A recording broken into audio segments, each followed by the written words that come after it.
แนวกินลูลาปันใดก็สู่แนวกินเก่าๆของอีพออีแม่เฮาบ่ได้ดอกแนวกินตามธรรมชาติหลายอย่างหลายแนวเพิ่นก็หามาเฮ็ดมาปรุงให้กินได้หลายเมนูอาหารเลิศหรูระดับขึ้นห่างส่งข้ามน้ำข้ามทะเลข้ามประเทศสุดท้ายมันก็ยังสู่แนวกินบ้านๆแนวกินเก่าก่อนที่เพิ่นพากินบ่ได้จักเทื่อแนวกินของบ้านเฮามันมีอยู่สุหม่องสุบอนสิขึ้นเขาลงห้วยในป่าในทงไห้ทงนาไทบ้านก็หามาอยากมากินกันได้ทุกฤดูกาล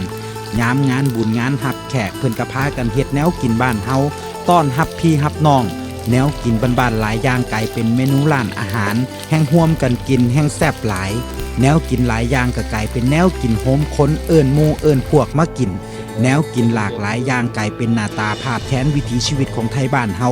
เป็นภาพแทนความทรงจำในวัยเด็กบ่ว่าเวลาสิผ่านไปโดนปานใดเฮาก็บ่เคยลืมมักคนละอย่างต่างคนละพื้นที่กินไผกินมันมักไผมักมันแต่ผมเชื่อว่าแต่ละคนกินแนวกินตามพื้นเพถิ่นฐานแซ่บคน